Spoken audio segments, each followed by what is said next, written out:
اللهم صل على محمد وعلى آل محمد كما صليت على إبراهيم وعلى آل إبراهيم إنك حميد مجيد. اللهم بارك على محمد وعلى آل محمد كما باركت على إبراهيم وعلى آل إبراهيم إنك حميد مجيد. حبیب خدا اشرف انبیاء کہ عرش مجیدش بود متکا بلغ العلا بکماله کشف الدجى بجماله حسنت جميع خصاله صلوا عليه وآله بلغ العلا بكماله كشف الدجى بجماله حسنت جميع خصاله صلوا عليه وآله صلى الله عليه وسلم صلى الله عليه وسلم সাল্লাল্লাহু তাআলা আলাইহি ওয়াসাল্লাম। সম্মানিত উপস্থিত মুসল্লিয়ান আযম, আল্লাহ রাব্বুল আলামিনের দরবারে অসংখ্য অগণিত শুকরিয়া যে আল্লাহ রাব্বুল আলামিন আজকের এই পবিত্র জুমার দিনে আল্লাহর ঘর মসজিদে এসে সর্বাগ্রে স্বতঃস্ফূর্তভাবে হাজিরা দেওয়ার তৌফিক দান করেছেন। এজন্য সকলেই অন্তরের অন্তঃস্থল থেকে শুকরিয়া আদায় করে বলি আলহামদুলিল্লাহ। মুহতারাম হাজিরিন, মহান বড় দুইটি ইবাদত আমাদের থেকে বিগত হয়ে গিয়েছে। একটা হচ্ছে হজের ইবাদত আর একটা হচ্ছে কুরবানির ইবাদত। তো হজটা তো আসলে দীর্ঘ বড় সামর্থ্যের বিষয়, সময়ের বিষয়। কুরবানিও সময়ের বিষয়, সামর্থ্যের বিষয়। হজের সামর্থ্যের সাথে সাথে প্রস্তুতিটাও একটু দীর্ঘ সময় ব্যাপী। দুইটা আমলই আমাদের থেকে অতিক্রান্ত হয়ে গিয়েছে এই বছরের জন্য। কোরবানির আমলটা যেটা চলে গেল, আমরা যারা কোরবানি করতে পারিনি, অথচ কোরবানি আমাদের উপর ওয়াজিব ছিল, আবশ্যক ছিল, এক্ষেত্রে অবশ্যই আমাদের করণীয় হচ্ছে অবশ্যই কোরবানি পরিমাণ একটি পশুর সমপরিমাণ মূল্য সেটা আমরা সদকা করে দিব যারা কোরবানি করতে পারিনি। তাহলেও আল্লাহর দরবারে আশা করা যায় যে আল্লাহ রাব্বুল আলামিন একেবারে অপরাধী, চূড়ান্ত অপরাধী হিসাবে যে লিস্টিতে আমাদের নাম ছিল, যদি তওবা করি সমপরিমাণ মূল্য সদকা করে, আশা করি আল্লাহ তাআলা তওবা কবুল করবেন, ক্ষমা করে দিবেন। সামনের জন্য দৃঢ় প্রতিজ্ঞা করে বদ্ধপরিকর হব যে কোরবানি যেন আমাদের আর মিস না হয়। 2 নম্বর হলো হজের একটা আমল আমাদের থেকে বিগত হয়ে গিয়েছে। আসলে আমরা যে দুনিয়াতে বসবাস করি, দুনিয়াতে বাহ্যিকভাবে চলার ক্ষেত্রে আমরা কিছু বিষয়ের উপর নির্ভর করে চলি। যেমন আমাদের বাংলাদেশে আমরা সমাজে চলতে হইলে, আমার দৈনন্দিন প্রয়োজনীয় চাহিদা পূরণ করতে গেলে টাকার উপর আমরা নির্ভর করি। টাকা, বাংলাদেশের এরিয়া পার হয়ে যদি আমরা ইন্ডিয়ার দিকে যাই, তো ওখানকার মানুষ রুপির উপর নির্ভর করে। কেউ যদি আমেরিকা যায়, ইউনাইটেড স্টেট, এই সমস্ত অঞ্চলগুলোতে যদি যায়, তো তারা ডলারের উপর নির্ভর করে। কোন কোন অঞ্চল ইউরোর উপর নির্ভর করে। কোন অঞ্চল সৌদি আরব, মরক্কো, ইয়েমেন, ওই সমস্ত জায়গায় তারা রিয়ালের উপর নির্ভর করে, দিনারের উপর নির্ভর করে, সংযুক্ত আরব আমিরাত দিরহামের উপর নির্ভর করে। তো দুনিয়াতে আমরা দেখতে পাচ্ছি যে আমাদের অঞ্চল ভেদে স্থানের পরিবর্তনের কারণে আমরা এক এলাকায় এক একটা জিনিসের উপর নির্ভর করে আমাদের সমাজ, আমাদের জীবন পরিচালিত করতে হচ্ছে। তদ্রূপ দুনিয়ার এই জগতের পরে আরেকটা জগৎ আছে, আখিরাতের জগৎ। এটা তো আমাদের বিশ্বাসের অংশ, তাই না? আমরা তো ঈমানদার, যেহেতু এটা বিশ্বাস করি। অতএব বাংলাদেশে, পৃথিবীর মধ্যে যেমন এক এরিয়া থেকে আরেক এরিয়া চেঞ্জ হলেই কি হয়, টাকার অবস্থান পরিবর্তন হয়, তদ্রূপ এই জগৎ থেকে, ইহজগৎ থেকে যখন পরজগতে আমরা পদার্পণ করব, সেখানে আমরা টাকার উপর নির্ভরশীল হলে চলবে না, সওয়াবের উপর নির্ভরশীল হতে হবে। কিসের উপর? সওয়াবের উপর। আমেরিকায় গিয়ে টাকার উপর নির্ভরশীল হওয়া যাবে না, ডলারের উপর নির্ভরশীল হতে হবে। তদ্রুপ আখিরাতে গিয়ে টাকা সম্পদের উপর নির্ভরশীল হলে হবে না, সওয়াবের উপর নির্ভরশীল হতে হবে। এই সওয়াবের জন্য আল্লাহ রাব্বুল আলামিন বিভিন্ন ধরনের ইবাদত আমাদের উপর অর্পিত করেছেন, দায়িত্ব দিয়েছেন, জিম্মাদারি চাপিয়ে দিয়েছেন।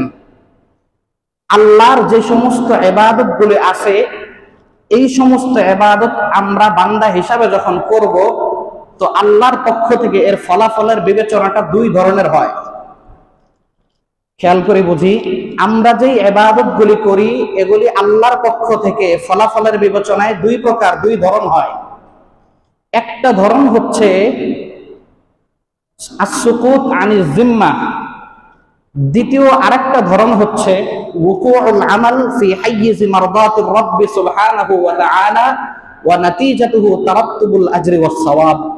সংক্ষেপে সহজে বুঝি, ইবাদতের যে সব ফলাফলের বিবেচনায় দুইটা ধরন। একটা হচ্ছে জিম্মাদারি মুক্ত হওয়া। কি হওয়া? একটা হচ্ছে জিম্মাদারি মুক্ত হওয়া। দুই নম্বর আরেকটা ধরন হচ্ছে ইবাদতটা আল্লাহর দরবারে কাঙ্ক্ষিত মানদণ্ডে উত্তীর্ণ হওয়া এবং যথাযোগ্য পুরস্কার লাভ করা। দুইটা বিষয়। আমি যদি আমার উপর জোহরের নামাজটা ফরজ, জোহরের নামাজ কোন রকম ওযু করে এসে যদি আমি আল্লাহু আকবার বলে কেরাতগুলি পড়ে একেবারে কোন রকম 2 থেকে 3 মিনিটের মধ্যে আমার নামাজটা আমি শেষ করলাম, ফরজগুলি ঠিক রেখে সুন্নতগুলি ভালোভাবে পালন করলাম না, মুস্তাহাব্বাতগুলিকে ভালোভাবে অনুসরণ করলাম না, তাহলে আমার জিম্মাদারিটা কোন রকম পালন হইল, যে নামাজটা ফরজ ছিল বাস এটাকে পালন করে গেলাম। কিন্তু ইবাদতের আরেকটা সাইড, সেটা হচ্ছে আমলটা আল্লাহর দরবারে পছন্দনীয় হিসাবে কবুল হয়ে যাওয়া এবং সওয়াব লাভ করা। এই জিনিসটার জন্য মৌলিকভাবে দুইটা জিনিস শর্ত। এক নম্বর, আল্লাহর জন্য ইখলাসের সাথে আমলটা হওয়া। কি হওয়া? আল্লাহর জন্য ইখলাসের সাথে আমলটা হওয়া। দুই নম্বর, নবীজি মুহাম্মদুর রাসূলুল্লাহ সাল্লাল্লাহু আলাইহি ওয়াসাল্লামের তরিকা এবং পদ্ধতি অনুযায়ী আমলটা হওয়া। যখন এই দুইটা সর্বোচ্চ গ্রেডে আমরা পালন করতে পারবো, তখন এই আমল শুধুমাত্র আমরা কোন রকম জিম্মাদারি থেকে মুক্ত হব না, বরং এর যে ফলাফল, এর যে মহা পুরস্কার প্রতিদান আল্লাহ রাব্বুল আলামিন ঘোষণা করেছেন, সেটাও আমরা পাবো। আর প্রথম সূরাতের মধ্যে কোন রকম দায় মুক্ত হব, কিন্তু সওয়াব আমার দ্বারা বেশি অর্জন করা সম্ভবপর হবে না। এখন আসি, হজের যে বিধানটা আল্লাহ রাব্বুল আলামিন আমাদের উপর দিয়ে রেখেছেন, এখানে দুইটা জিনিসে আছে। এক নম্বর, এই হজ পালন করলে হজটা কি হয়ে গেল, আমাদের থেকে দায় মুক্তি হয়ে গেল, আমরা দায় মুক্ত হলাম। আর একটা হচ্ছে হজটা ওইভাবে যেভাবে আল্লাহ এবং আল্লাহ রাসূল সাল্লাল্লাহু আলাইহি ওয়াসাল্লাম ইখলাসের সাথে, আন্তরিকতার সাথে, মুহাব্বতের সাথে করতে বলেছেন, সেইভাবে যদি করি তাহলে সর্বোচ্চ পুরস্কারটাও আমরা পাবো। এখন দায় মুক্তি হওয়ার যে সুরতটা, দায় মুক্ত হওয়ার যে পদ্ধতিটা, এটা তো অবশ্যই হজের সিজন লাগবে। আমাদের যাদের উপর হজ আবশ্যক হয়ে আছে, আমরা হজ করিনি, তারা আগামী বছর হজের সিজন আসার আগ পর্যন্ত, হজ না করা পর্যন্ত এই হজ থেকে আমরা দায়মুক্ত হতে পারবো না। এই জন্য হজের আলোচনা যদিও হজের সময় হয়, কিন্তু আমাদের জেনে রাখা উচিত যে আসলে হজের প্রস্তুতিটা যেহেতু বছরব্যাপী, পাসপোর্ট করার বিষয় আছে, আবেদন করার বিষয় আছে, মঞ্জুর হওয়ার বিষয় আছে, ট্রাভেলসের সাথে যোগাযোগ করা, এই দীর্ঘকাল দীর্ঘমেয়াদী যে একটা সময়, এই জন্য হজের প্রস্তুতিটা আমাদের এখন থেকেই রাখা উচিত। এই জন্য ইবাদতের ক্ষেত্রে দায় মুক্ত হওয়া, এই দায় মুক্ত হওয়ার বিবেচনা মাথায় নিয়ে হজের শিক্ষাকে ধারণ করে হজ করার জন্য যাবতীয় প্রস্তুতি আমাদের এখন থেকেই গ্রহণ করা উচিত। পাশাপাশি হজের মূল সময় কিন্তু শেষ। আমি বলতে চাচ্ছিলাম, ইবাদতের দ্বিতীয় যে ধরনটা বলছিলাম, যে আল্লাহর পক্ষ থেকে সওয়াব অর্জন করা, এই সওয়াব দ্বিতীয় অপশন যেটা, এটা আল্লাহ রাব্বুল আলামিন সুনির্দিষ্ট ইবাদতের ক্ষেত্রে যেমন দিয়েছেন, অফার হিসাবে সারা বছরের বিভিন্ন সময় আল্লাহ রাব্বুল আলামিন বিভিন্ন অফার দিয়ে রেখেছেন। সেই অফারগুলি লুফে নিলে ওই সওয়াবটা আল্লাহ রাব্বুল আলামিন সেখানেও দেন, যদিও দায় মুক্ত হওয়া যায় না। অর্থাৎ সারা বছরে এমন কিছু আমল আছে, ওই আমলগুলো যদি আমরা করি তাহলে হজের সওয়াবটা আল্লাহ রাব্বুল আলামিন আমাদেরকে দিতে থাকবেন, আলহামদুলিল্লাহ। কিন্তু দায়মুক্ত হওয়ার জন্য ওই নির্দিষ্ট সময়ে সারা বছরের ওই টাইমটাতে হজ করতে হবে। যেহেতু হজের সময়টা আমাদের থেকে চলে গেছে, আমরা যারা হজ করতে পারিনি, আমরা এখন থেকে প্রস্তুতি নেই, আগামী বছর আমরা হজ করব, আল্লাহর দরবারে দায়মুক্ত হব। আর আমরা যারা হজ করেছি অথবা করিনি, তারা এখন দায়মুক্ত হওয়ার জায়গাটা ওই সময়ের সাথে সীমাবদ্ধ রেখে এখন থেকে যেই সমস্ত আমলগুলি করলে হজের সওয়াব পাওয়া যায়, ক্ষতিপূরণ হিসাবে সেই আমলগুলো করার চেষ্টা করবো ইনশাআল্লাহ। আজকের আলোচনার মৌলিক খোলাসার সার সংক্ষিপ্ত কথা হচ্ছে এটাই, যে কি জাতীয় কোন কোন আমল করলে হজের সওয়াব পাওয়া যায়। হজ যেহেতু শেষ, কয়েকটা আমলের কথা বলবো। এই আমলগুলো আমরা দৈনন্দিন জীবনে করার চেষ্টা করব। আল্লাহ রাব্বুল আলামিন আমাদেরকে যদি ইখলাসের সাথে করতে পারি, হজের সওয়াব দান করবেন। কিন্তু মাথায় রাখতে হবে, এটা সওয়াব পাওয়া যাবে, দায়মুক্ত হওয়া যাবে না আসল হজ করা ছাড়া। এক নম্বর বিষয় হচ্ছে, নবীজি সাল্লাল্লাহু আলাইহি ওয়াসাল্লাম বলেন, কোন ব্যক্তি যদি বাসা থেকে পবিত্রতা অর্জন করে মসজিদে জামাতের উদ্দেশ্যে বের হয়, قال رسول الله صلى الله عليه وسلم من مشى إلى صلاة مكتوبة كان له كأجر حاج محرم। আল্লাহর হাবিব সাল্লাল্লাহু আলাইহি ওয়াসাল্লাম বলেন, কোন ব্যক্তি যদি সুন্দরভাবে পরিচ্ছন্ন হয়ে ওযু করে ফরজ নামাজ জামাতের সাথে পড়ার উদ্দেশ্যে মসজিদের দিকে গমন করে, নবীজি বলেন, আমি যখন ওযু করে সুন্দরভাবে পরিচ্ছন্ন হয়ে নামাজের প্রস্তুতি নিয়ে যখন মসজিদের দিকে আসব জামাতের সাথে নামাজের উদ্দেশ্যে, নবীজি বলেন, কানা লাহু কাআজরি হাজ্জিন মুহরিমিন, একজন হজকারী ইহরাম করে যেমন হজ আদায় করে, আল্লাহ রাব্বুল আলামিন ওই ইহরাম পরিহিত ওই ব্যক্তির হজের ন্যায় তাকে ওই পরিমাণ সওয়াব দান করেন। দেখেন, দৈনন্দিন আমরা কিন্তু নামাজ পড়ি, আমরা নামাজ পড়ি না? আলহামদুলিল্লাহ আমরা নামাজ পড়ি। নবীজির এই হাদিসটাকে বক্ষে ধারণ করে, এই শিক্ষাটা নিয়ে, এই অনুভূতি নিয়ে এখন আসবো যে মসজিদ থেকে মুয়াজ্জিন আল্লাহু আকবার বলছে, মসজিদ থেকে আহ্বান চলে এসেছে, তা আমি ওযু করি, মনের মধ্যে এই নিয়তটা রাখি যে আল্লাহ তুমি আমাকে হজের সওয়াব দান করো। তাহলে এই যে নফল হজের সওয়াবটাকে আমরা পেতে থাকব। আর নবীজি সাল্লাল্লাহু আলাইহি ওয়াসাল্লাম হাদিসের মধ্যে এটাও বলেছেন, দেখেন আমার আপনার মায়ার নবী মুহাম্মদুর রাসূলুল্লাহ সাল্লাল্লাহু আলাইহি ওয়াসাল্লাম উম্মতের জন্য কতটা কল্যাণকামী, উম্মতের জন্য আমাদের জন্য কতটা কষ্ট নবীজি সাল্লাল্লাহু আলাইহি ওয়াসাল্লাম করে গিয়েছেন। নিজের জানকে, নিজের অস্তিত্বকে হুমকির সম্মুখীন করেছেন, পরোয়া করেননি। এরকম দয়ার নবী একদিকে যেমন আমাদেরকে সুসংবাদ দিয়েছেন, আরেকদিকে কঠোরতা করেছেন আমাদের উপর। সুসংবাদ যেমন দিয়েছেন যে জামাতের সাথে নামাজ এটা যেমন হজের সওয়াব, পাশাপাশি নবীজি বলেন, সলাতুল জামাআতি তাফদুলু মিন সলাতুল জামাআতি তাফদুলু মিন সলাতিল ফজরি বি27 দারাজা। আল্লাহর হাবিব মুহাম্মদুর রাসূলুল্লাহ সাল্লাল্লাহু আলাইহি ওয়াসাল্লাম বলেন, যখন তোমরা কোনো ব্যক্তি মসজিদে গিয়ে জামাতের সাথে নামাজ আদায় করো, আল্লাহ রাব্বুল আলামিন ওই একাকী নামাজ আদায়কারী ব্যক্তির তুলনায় জামাতের সাথে নামাজ আদায়কারী ব্যক্তিকে 27 গুণ বেশি সওয়াব দান করেন। কয় গুণ? একাকী যদি কোনো ব্যক্তি নামাজ আদায় করে আর কোনো ব্যক্তি যদি জামাতের সাথে জামাতবদ্ধভাবে নামাজ আদায় করে, আল্লাহ রাব্বুল আলামিন ওই ব্যক্তিকে 27 গুণ বেশি সওয়াব দান করেন। এটা হলো নবীজি আমাদেরকে উদ্বুদ্ধ করলেন। উদ্বুদ্ধ করে শেষ না, কঠোরতা করেছেন কি পরিমাণ দেখেন। নবীজি বলেন, লাকাদ হামামতু আন আমরা বিহাতাবিন ফায়ুহতাব।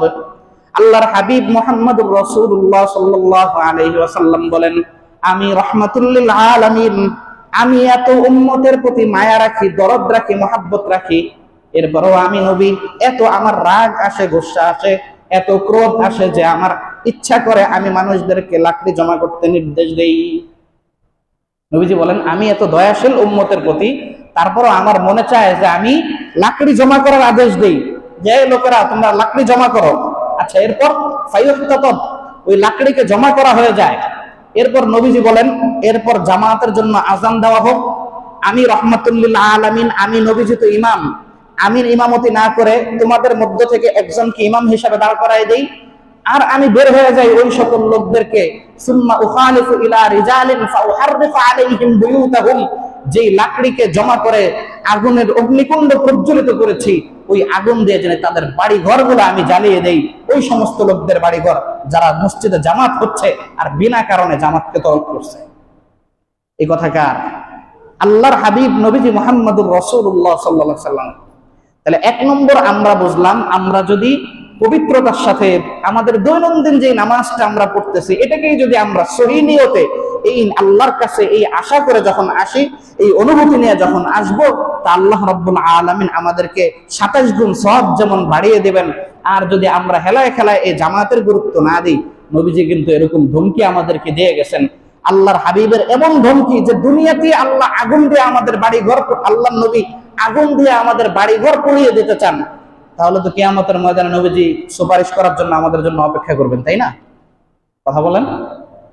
দুনিয়াতেই আল্লাহর হাবিব সাল্লাল্লাহু আলাইহি ওয়াসাল্লাম কি করছেন? আগুন দিয়ে বাড়িঘর পোড়ায় দিতে চাচ্ছেন।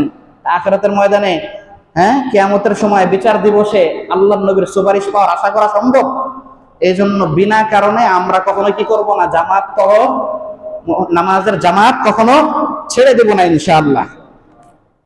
এইটা হচ্ছে এক নম্বর বিষয়। 2 নম্বর আরেকটা আমল, যেই আমল করলে হজের সওয়াব পাওয়া যায়। 1 নম্বর আমল বললাম জামাতের সাথে নামাজ পড়া অনুভূতির সাথে। 2 নম্বর আরেকটা আমল, সহজ একটা আমল, এক কথায় বলি, নবীজি বলেন ইযা হাম্মা আবদি বিহাসানাতিন ওয়া লাম ইয়ামালহা কাতাবাল্লাহু লাহু হাসানাতান ওয়াহিদাতান ফাইযা আতা বিহা কাতাবাল্লাহু লাহু 10 হাসানাতিন ইলা 700 দিফ। আল্লাহর হাবিব মুহাম্মদুর রাসূলুল্লাহ সাল্লাল্লাহু আলাইহি ওয়াসাল্লাম বলেন, দুনিয়ার উম্মত, যখন তুমি কোনো একটা ভালো কাজের নিয়ত করবে, শুধুমাত্র কি করবে? কোন একটা ভালো কাজের শুধুমাত্র নিয়ত করবে, কাতাবাল্লাহু লাহু হাসানাতান ওয়াহিদা, তুমি একটা ভালো কাজের নিয়ত করলা, ভালো কাজটা কিন্তু এখনো করতে পারোনি, আল্লাহর নবী বলেন আল্লাহ তাআলা ওই নিয়ত করার সাথে সাথে একটা নেকি সওয়াব লিখে দেন। ভালো কাজটা করিনি, নিয়ত করার সাথে একটা নেকি আল্লাহ লেখেন। এরপর নবীজি বলেন ফাইদা আতা বিহা কাতাবাল্লাহু লাহু 10 হাসানাতিন ইলা 700 দিফ। আর যখন কোন বান্দা নিয়ত করার সাথে সাথে ওই ভালো কাজটাকে যখন কর্মে রূপান্তরিত করে, ভালো কাজের নিয়ত করার পর যখন সেটাকে করে ফেলে, আল্লাহ নবী সাল্লাল্লাহু আলাইহি ওয়াসাল্লাম বলেন আল্লাহ তাআলা ধরেই তাকে 10 গুণ সওয়াব দিয়ে দেন। কয় গুণ দিয়ে দেন? 10 গুণ সওয়াব দিয়ে দেন। এরপর আল্লাহু ইউদাইফু লিমান ইয়াশা, আল্লাহ যার যার স্তরের ক্যাটাগরি অনুযায়ী, অন্তরের ক্যাটাগরি অনুযায়ী আল্লাহ তাআলা আরো বাড়িয়ে দেন, 700 গুণ বাড়িয়ে দেন। এটাও শেষ কথা না, আল্লাহ যার ব্যাপারে যতটুকু ইচ্ছা করেন ততটুকুই বাড়িয়ে দেন। এই জন্য 2 নম্বর হজের সওয়াব পাওয়ার জন্য আমাদের কঠিন কিচ্ছু না। যাদের কি আছে, অন্তরে আল্লাহর প্রেম আছে, মহাব্বত আছে, এখন থেকে হজের নিয়ত করে ফেলি। এখন থেকে হজের নিয়ত করে ফেলি। এই যে খালেস দিলে আমার অন্তরের মধ্যে হাত রেখে যে আমি নিয়ত করলাম, নিয়ত করলে কি হজ করা জরুরি? বলেন, নিয়ত করলেই তো হজ করা জরুরি না। এখন যদি আমি নিয়ত করতে না চাই, তাহলে আমারে কে হেদায়েত করবে বলেন? আমি যদি নিয়ত করতে না চাই, আমাকে কে হেদায়েত করবে? বলে যে নিয়ত করতে মনে চায় না, যদি আবার কবুল হয়ে যায়। নিয়ত করতে মনে চায় না, যদি কবুল হয়ে যায়, তাহলে আমার আর আমাদের শয়তানের মধ্যে পার্থক্য থাকলো কি বলেন? হজের নিয়তটা এখন থেকে করি। যাদের সামর্থ্য আছে, যাদের সামর্থ্য নাই, নিয়ত করি, আল্লাহ রাব্বুল আলামিন হজের সওয়াব দান করবেন। 2 নম্বর। 1 নম্বর বললাম জামাতের সাথে, ইখলাসের সাথে, অনুভূতির সাথে নামাজ আদায় করা, হজের সওয়াব হবে। 2 নম্বর বললাম হজের নিয়ত করি ইখলাসের সাথে, আল্লাহ রাব্বুল আলামিন হজের সওয়াব দান করবেন। আর হজ যখন করার তৌফিক পেয়ে যাব, তখন তা আল্লাহ রাব্বুল আলামিন 10 গুণ থেকে প্রতিদান স্টার্ট করবেন। বেশি কত দিবেন ওটা আল্লাহ পাক ভালো জানেন, আমার আপনার ক্যালকুলেশন করার দরকার নেই। 2 নম্বর আমল, এই আমলগুলি বলছে এজন্য যেহেতু হজ শেষ, আমরা জানি নিরাশ না হয়ে যায়, আমলগুলি করে সারা বছর জন্য আমাদের পাথেও সঞ্চিত করতে পারি আমরা। 3 নম্বর বিষয় হচ্ছে, 3 নম্বর আরেকটা আমলের কথা বলি, যে আমল করলে হজের সওয়াব পাওয়া যায়। নবীজি মুহাম্মদুর রাসূলুল্লাহ সাল্লাল্লাহু আলাইহি ওয়াসাল্লাম, ওনার জমানায় মানুষের মধ্যে বিভিন্ন ক্যাটাগরি ছিল, আমাদের মধ্যে যেমন ক্যাটাগরি আছে। কাউকে কাউকে আল্লাহ রাব্বুল আলামিন সম্পদের অনেক প্রাচুর্য দান করেছেন। কেউ কেউ মধ্যম লেভেলের ছিল, কেউ কেউ একটু নিম্নবিত্তের মানুষ ছিল। তো যাদের সম্পদ আল্লাহ রাব্বুল আলামিন ওই পরিমাণ দান করেননি, তারা আফসোস করে নবীজি মুহাম্মদুর রাসূলুল্লাহ সাল্লাল্লাহু আলাইহি ওয়াসাল্লামের দরবারে এসে বলতেছেন, যাহাবা আহলুদ দুসুরি মিনাল আমওয়ালি বিদ-দারাজাতিল উলা ইউসাল্লুনা কামা নুসাল্লি ওয়া ইয়াসুমুনা কামা নাসুমু ওয়া লাহুম ফাদলুম মিন আমওয়ালিহিম ইয়াহুজ্জুনা বিহা ওয়া ইয়াতামিরুন।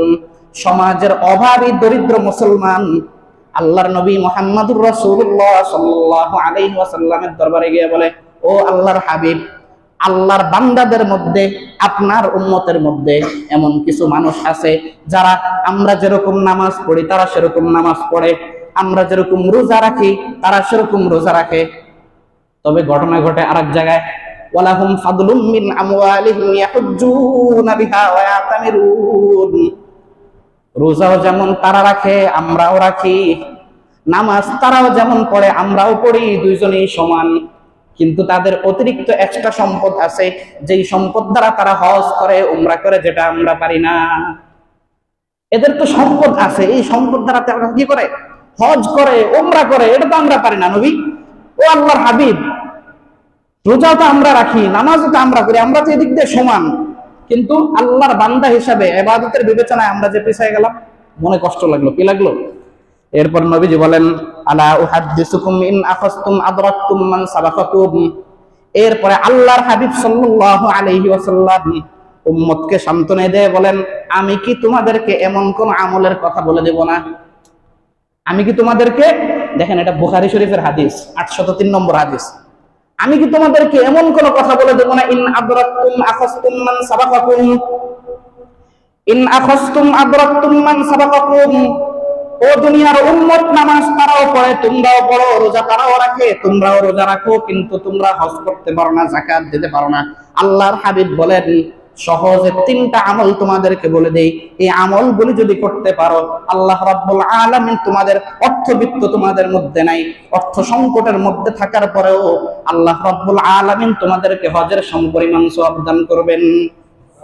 1 নম্বর, তুসাব্বিহুন ওয়া তাহমাদুন ওয়া তুকাব্বিরুনা আলা কুল্লি সালাত। আল্লাহর হাবিব বলেন, ফরজ নামাজ 5 ওয়াক্ত জামাতের সাথে পড়বে, আল্লাহ পাক 27 গুণ সওয়াব দান করবেন, হজের সওয়াব দান করবেন।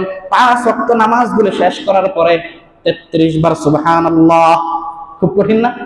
33 বার সুবহানাল্লাহ, ওয়ালহামদুলিল্লাহি সালাসান ওয়া সালাসিন, আলহামদুলিল্লাহ 33 বার, ওয়া তুকাব্বিরুনাল্লাহ, আল্লাহু আকবার 34 বার, সুবহানাল্লাহি আলহামদুলিল্লাহি ওয়া লা ইলাহা ইল্লাল্লাহু আল্লাহু আকবার। প্রত্যেক নামাজের পরে যদি এই 3 তাসবিহ পড়ো, 33 বার সুবহানাল্লাহ, 33 বার আলহামদুলিল্লাহ, 34 বার আল্লাহু আকবার, আল্লাহর নবী সাল্লাল্লাহু আলাইহি ওয়াসাল্লাম বলেন, আল্লাহ রাব্বুল আলামিন তোমাদেরকে হজ এবং উমরার সওয়াব দান করবেন। আর কিছু পারি আর না পারি, এটাকে শক্তভাবে ধারণ করে 1 মিনিট লাগবে না। প্রত্যেক নামাজের পরে আল্লাহ রাব্বুল আলামিন সম্পদের প্রাচুর্য দান করেননি তো কি হয়েছে?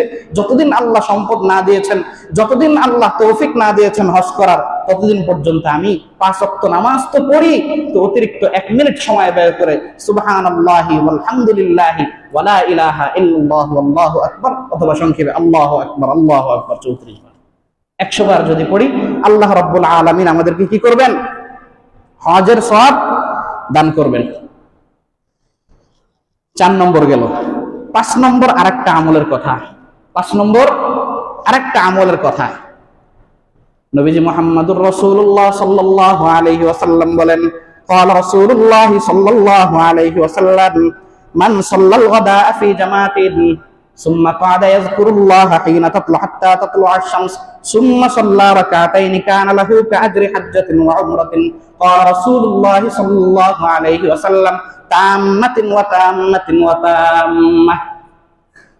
একটা হাদিসের মধ্যে আল্লাহর হাবিব সাল্লাল্লাহু আলাইহি ওয়াসাল্লাম বলেন, কোন ব্যক্তি যখন এশার নামাজ জামাতের সাথে সুন্দর করে আদায় করার পর সুন্নত কিছু নফল নামাজ অতিরিক্ত এক্সট্রা পড়ার পর আল্লাহর দরবারে যখন যাবে, বিসমিল্লাহ বলে ঘুমাবে। কি বলবে?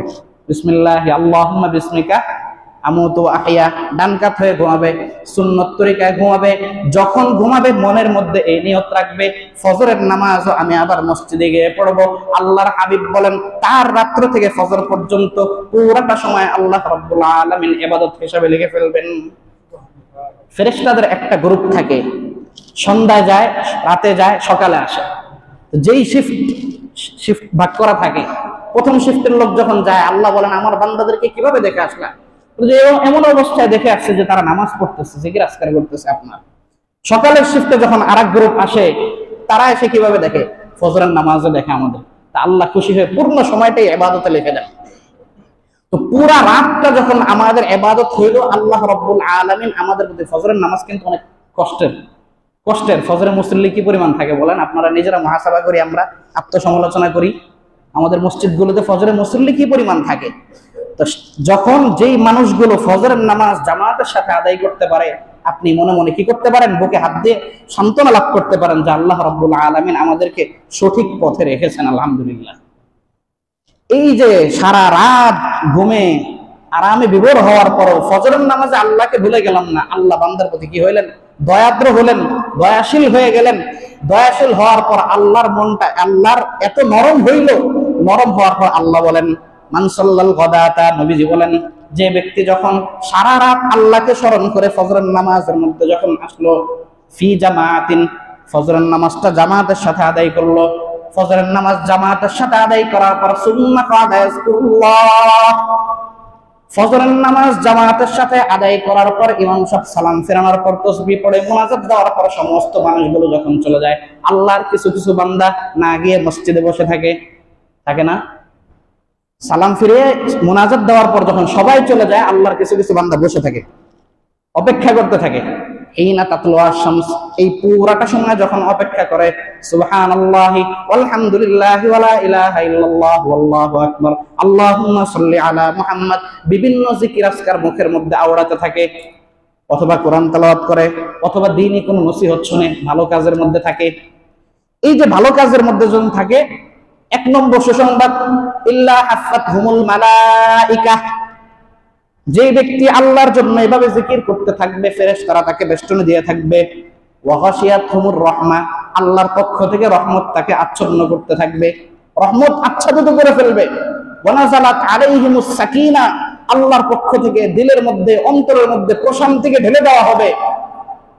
ওয়া যাকারাহুমুল্লাহু ফীমান ইনদা, শুধু তাই না, এই যে ব্যক্তি জিকির করতে থাকে, আল্লাহ রাব্বুল আলামিন ফেরেশতাদের মজলিসে এই বান্দাকে নিয়ে আলোচনা করতে থাকেন যে দেখো আমার বান্দা সারা রাত ঘুমিয়ে ফজরের নামাজ জামাতের সাথে আদায় করার পর এখনো বসে বসে আমার জিকির করতেছে। এটা হলো এক নম্বর সুসংবাদ। দুই নম্বর সুসংবাদ, কানা লাহু কাআজরি হাজ্জিন ওয়া উমরাতিন, এই ব্যক্তি যখন সূর্যটা উদয় হয়ে গেল, মাকরু ওয়াক্ত যখন শেষ হবে, ইশরাকের নামাজ পড়লো, কি পড়লো? ফজরের পর অপেক্ষা করবে, জিকির আজকার করতে থাকবে। কয় মিনিট? আর 15-20 মিনিটের মধ্যে তো সূর্য উঠে যায়। এরপর আরো 10-15 মিনিট 23 মিনিট পর্যন্ত সতর্কতামূলক অপেক্ষা করে মাকরু টাইমটা যখন চলে যাবে, এরপরে ইশরাকের নামাজ পড়বে 2 রাকাত 4 রাকাত। এই ইশরাকের নামাজ যে পড়বে, আল্লাহ রাব্বুল আলামিন তাকে একটা কবুল হজ এবং উমরার সওয়াব দান করবেন। আল্লাহ তাআলা তাকে কবুল হজ এবং উমরার সওয়াব দান করবেন। সর্বশেষ আরেকটা সওয়াব, সর্বশেষ আরেকটা আমল, 10টা লিখছিলাম, সবগুলি বলার সময় নেই। 6 নম্বর হচ্ছে বিররুল ওয়ালিদাইন ওয়া খিদমাতুল ওয়ালিদাইন, পিতামাতার কি করা? খেদমত করা। কি করা? পিতামাতার খেদমত করা। হযরত আনাস রাদিয়াল্লাহু তাআলা আনহু, নবীজি মুহাম্মদুর রাসূলুল্লাহ সাল্লাল্লাহু আলাইহি ওয়াসাল্লামের জলিলুল কদর সাহাবী, এসে আল্লাহর নবীর দরবারে এসে বলতেছেন যে একজন লোক এসে বলেন, ইয়া রাসূলুল্লাহ ইন্নী আশতাহিল জিহাদ, যে ও আল্লাহর নবী, আমার তো মনে চায় আল্লাহর দ্বীনের জন্য আমার প্রাণটাকে উৎসর্গ করতে, জিহাদের ময়দানে আমি আমার প্রাণকে উৎসর্গ করি, কিন্তু ওয়ালা আস্তাতি, আমি পারি না, আমার সক্ষমতা নাই। তো নবীজি বলতেছেন, হাল ইয়াবকা মিন ওয়া হাল বাকিয়া মিন ওয়ালিদাইকা আহাদুন, তোমার পিতামাতার মধ্য থেকে কেউ কি জীবিত আছে? তো বললেন যে হ্যাঁ আছে। তো নবীজি বললেন ফাফিহিমা ফাজাহিদ, যে সেখানে যাও, পিতামাতার খেদমত করো। ফাইদা ফাআলতা ফাআনতা হাজ্জুন মুতামিরুন, তুমি তোমার পিতামাতার খেদমত করলে, সেবা করলে, আল্লাহর হাবিব বলেন পিতামাতার সেবা করতে দেরি, আল্লাহর দরবারে হাজী হিসাবে তোমার নাম উঠতে দেরি নাই। খেদমতে মা দরবেদার কুন ইখতিয়ার, তাকে বাসি দরদ আলম ইখতিয়ার, পিতামাতা আমার অস্তিত্বের আসল, আমার অস্তিত্বের আসল। আমরা দুনিয়াতে আসার ক্ষেত্রে ওনাদের উপর ভিত্তি করেই আল্লাহ রাব্বুল আলামিন আমাদেরকে এনেছেন। এই জন্য খুব সাবধান, খুব সাবধান। বর্তমানে আমরা যারা বিভিন্ন যোগাযোগ মাধ্যমের সাথে সম্পর্ক রাখি, আমরা দেখি জায়গায় জায়গায় দুর্ঘটনা, সন্তানের হাতে বাবা খুন, মেয়ের হাতে বাবা খুন হচ্ছে ধারালো অস্ত্র দিয়ে, তরবারি দিয়ে মেয়ের হাতে বাবা খুন হয়ে যাচ্ছে। কেন? দুই দিক দিয়েই ঘাটতি আছে। আমরা সন্তান হিসাবে আমাদের আর সঠিক শিক্ষা যেমন আমাদের বাবারা, আমাদের দায়িত্বশীলরা সঠিকভাবে আমাদেরকে দেন নাই, এজন্য মুরব্বীরাও দায় এড়ানো যাবে না। সন্তানকে ছোট অবস্থাতেই কি করতে হবে? মানুষ করতে হবে। সন্তান বেলাইনে চলে গেল, বড় হয়ে গেল, একটা গাছ যখন বড় হইতে থাকে, হ্যাঁ, তো ওইটাকে আপনি যেভাবে লাঠি দিয়ে সাপোর্ট দিবেন ও ওইভাবে বড় হবে। আর যদি ওকে বাঁকা লাইনে যেতে দেন, ও যখন মোটা হয়ে যাবে ওটাকে কি করতে পারবেন না, সোজা করতে পারবেন না, ওটা ভেঙে যাবে। এই জন্য সন্তান, পিতামাতার হক, এগুলি আলাদা আলোচনার অপেক্ষা রাখে, সামনে ইনশাআল্লাহ বলা হবে। এই সন্তানের হক, পিতামাতার হক, এই জিনিসটাকে অনুধাবন করতে হবে। আল্লাহর হাবিব বলেন, আমরা যদি পিতামাতার খেদমত করতে পারি, আল্লাহ রাব্বুল আলামিন আমাদেরকে কি করবেন? কবুল হজ এবং উমরার সওয়াব দান করবেন। আল্লাহ রাব্বুল আলামিন যে কথাগুলি বললাম আমল করার তৌফিক দান করুন, আমিন। ওয়া আখিরু দাওয়ানা আলহামদুলিল্লাহি রাব্বিল আলামিন। যারা ক্বাবলাল জুমআহ 4 রাকাত সুন্নাত পড়েনি, সুন্নাত আদায় করে নিন।